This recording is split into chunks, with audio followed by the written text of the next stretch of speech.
আমি এটার জন্য গল্পটা শোনার সাথে সাথে হ্যাঁ বলেছি, কারণ ফিল্মে এর থেকে ভালো গল্পে আমি আসলে নিজেকে দেখতে চাই না, মানে এটা হচ্ছে বেস্ট আমার মনে হয়েছে এতটা গ্যাপের পর। আর সেকেন্ড আর মোস্ট ইম্পর্ট্যান্ট আমার ডিসিশন নেওয়ার ক্ষেত্রে হয়েছে সেটা হচ্ছে ডিরেক্টর রায়হান খান। রায়হান খান যখন আমাকে নিয়ে কিছু করছেন আমি চোখ বন্ধ করে জানি যে সেটা আমার ভালোর জন্য।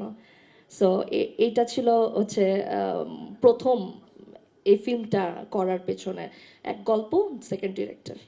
আমি ভাই আমার মনে হয় তো প্রত্যেকটা মানুষের এটা নিজস্ব একটা পার্সোনাল চয়েস, সে কি করতে চাচ্ছে হয়তো বা বলে বা করে না, এটা এটা পুরোটাই তাদের পার্সোনাল। বাট আমি যেটা বলে আসছি আমি সেটাই বলবো, যদি কখনো এমন হয় যে আপনারা আবার দেখছেন না আমাকে নাটকে, তখন হয়তো আমাকে অবশ্যই প্রশ্নটা আবার করবেন যে দানিয়া তোমার কথার তো মিল নেই, তখন আমি অ্যান্সারটা দিব। আমার চরিত্র এখানে বলবো না না না ওই যে একটা মার্ডার যখন হয়, রায়হান ভাই তো বললো রায়হান ভাই গল্পটা কিভাবে পেয়েছে। সো 28 জন সাক্ষী আর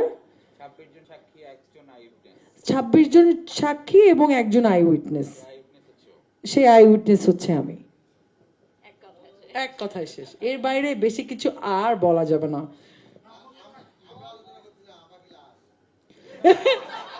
তো দেখো যখন প্রিমিয়ার হবে তখন যে দেখবা তারপর বুঝবা লাশ কিনা। না আই উইটনেস লাশ হয় কেমনে, মরে যে গেছে, ওর ওই ঘটনাটা যে দেখছে ও তো লাশ হবে না। ডেন্টিস্টের পরামর্শ নাও নতুন কোলগেট অ্যাক্টিভ সল্ট। আমি আসলে আমার মনে হয় আমি পাবলিক স্পিকিংয়ে মোটামুটি চলে যায় বা আটকায় না, কিন্তু আজকে যখন আমি ট্রাইব্যুনাল নিয়ে কথা বলছিলাম, just because of the story I was মানে স্কেয়ার্ড।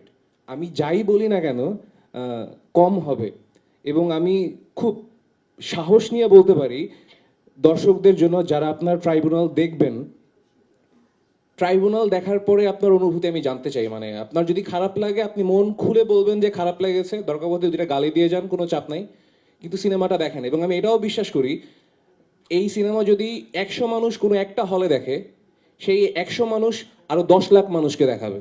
ট্রাইব্যুনাল সেই সিনেমা। গল্পের মধ্যে মানে it's a courtroom drama and অনেক টুইস্ট অ্যান্ড টার্নস আছে। যখন আমি আমাদের স্ক্রিপ্ট রিডিং এর জন্য আমাকে ডাকা হয়েছিল, তারিক আনাম স্যার আমাদেরকে অনেক গ্রুমিং করেছে, এটার জন্য আমি আসলে আহ, অনেক অনেক গ্রেটফুল। আমার যদি অ্যাক্টিং যতটুকুই ভালো হয়ে থাকবে, আমি বলবো যে রায়হান খান ভাই আমাকে ওই স্পেসটা দিয়েছে শুটিং এর সময়। আর হচ্ছে তারিক আনাম স্যার, তারপর আমার কো অ্যাক্টর অ্যাক্ট্রেসরা যারা আছে, আদর আমাকে অনেক হেল্প করেছে। সো আমরা দুইজন মিলে অনেক সেটে অনেক সুন্দর করে আর কি সিনগুলো করতে পেরেছি। আর হচ্ছে এটা আসলে দর্শকই বলতে পারবে, কারণ আমি বলবো যে গল্পের জায়গা থেকে it's a very nice story, যেটা আমি প্রথমবার গিয়ে আমি মানে খুব ইন্টারেস্টিং লেগেছে যে বাংলাদেশে এই ধরনের কাজ নর্মালি হয় না। সো আমি রায়হান খান ভাইয়াকে, তারপর হচ্ছে আমাদের হ্যাঁ আর সবাইকে আর কি থ্যাঙ্কস দিব যারা এই গল্পের সাথে যুক্ত আছে। সবাই যার যার জায়গা থেকে অনেক সুন্দর অ্যাক্টিং করেছে। সো এটা আর কি দেখা যাক সামনে আর কি যখন অডিয়েন্স দেখবে তখন কি বলে।